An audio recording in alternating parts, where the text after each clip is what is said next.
Someone asked, can you please make a video about the benefits of adding injectable L-carnitine to TRT? This is the TRT and Hormone Optimization YouTube channel.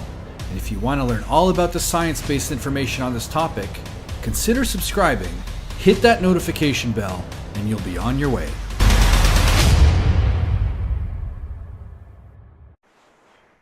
Yeah, so carnitine's always been tutored as the fat loss amino acid.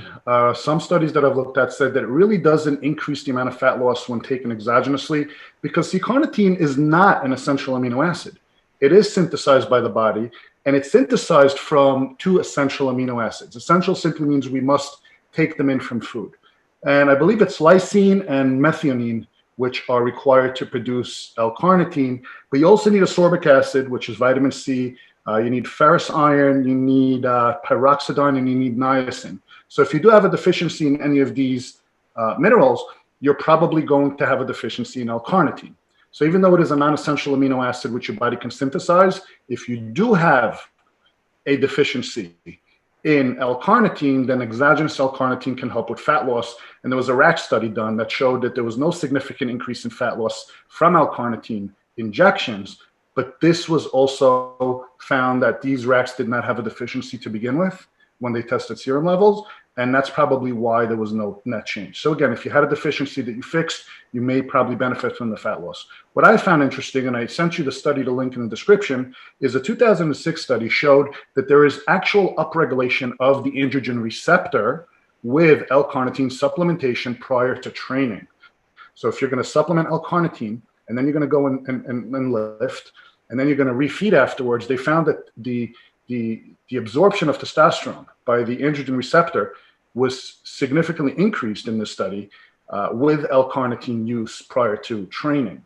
I don't know if this has anything to do with, because L-carnitine is not really a nitric oxide type. It's not like an arginine. It's not something that helps systemic circulation per se, but it probably has some effect on the androgen receptor directly. And I did read the abstract in all fairness. I did not read the full study, but the abstract in and of itself confirmed, and the conclusion confirmed, that they did find measurable increases. So the way I see it is this: you're going to take a hormone, testosterone in this case, an androgen that is supposed to, affect positive change in your body. And then you're going to have this is the key. Then you have the lock that the key attaches to, and the lock takes some of the keys, but not all of them. Now I could tell you I have a master lock that can accept all of your keys, but you have to take this amino acid and then you become a master lock. Why not do that? Why not make your therapy more efficient by taking a natural amino acid that your body can utilize anyway?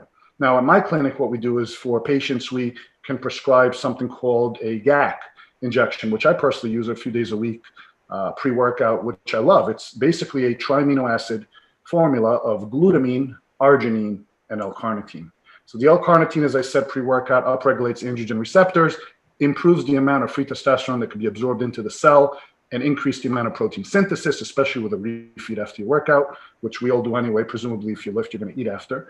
And then glutamine is going to help you with the muscle hardening. And then arginine, as we know, is a precursor to citrulline, which has a big impact on nitric oxide. This helps erectile function and helps circulation, helps to, open up the endothelium for better vasodilation effect, improves cardiovascular health and overall systemic circulation, probably increase some vascularity, increase pumps in the gym, help you feel better when you train, and improve your health at the same time. So this triamino GAC formula that we prescribe to patients who, by request, which is essentially just an aminopeptide, is phenomenal. And it does contain L-carnitine. So I have found personally from my own experience and experimentation with it, that it helps. And then the study that you're linking here obviously confirms, albeit it's a 14-year-old study, obviously the way our body processes protein has not changed over the last 14 years. Why would you want to inject L-carnitine instead of taking it orally? Well, we know that the parenteral form of administration is obviously going to hit the systemic circulation better. You're bypassing the first liver pass, as you would with any PO administration of anything really. So when you're looking to time something, you're going to prefer to either take intramuscular, subcu, or intravenous. When you're looking to control the the dosing, everyone's administered. Look, if I just ate a meal and I'm going to take this supplement, it may take a couple hours before it hits circulation. If I take a small little, insulin syringe, half-inch injection, I know that in 30 minutes I can hit the gym and it's in my system. It's just easier, I guess. I mean, there are a lot of supplements that we take daily. Okay. I mean, I know that myself, and I know it's going to sound crazy to some, but if you think about it, it's just a way of delivering things that your body needs into your system. I may take, 20, 25 capsules per day of various things. And there are things that I have to take via, vitamin D3. Can I inject it? Sure. How many injections a day do I want, right? So D3, sorbic acid, with the exception of injectable once in a while. I mean, I take vitamin C, right?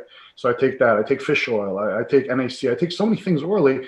How many gel caps do I really want getting caught up in my intestines, So this is just something that, like I said, with the GAC, again, the glutamine, arginine, and L-carnitine pre-workout, timing-wise, the dose that's going in, the dose you're absorbing, when it's going to kick in and start working. Can you take L-carnitine orally? Sure.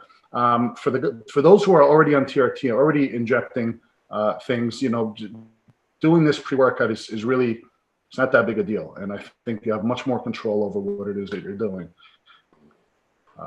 There's no guarantee you're going to absorb an oral administration of anything, really. It's going to be so dependent on your individual metabolism, excretion rates, etc. Okay, thank you, Gil. Sure. Consider becoming a channel member for exclusive features, like loyalty badges, early access to new videos, funny stuff like rough cuts and bloopers, members-only photos and status updates on the community tab, and members-only livestream chat. On desktop, use the join button next to the subscribe. On mobile, use the join link in the description.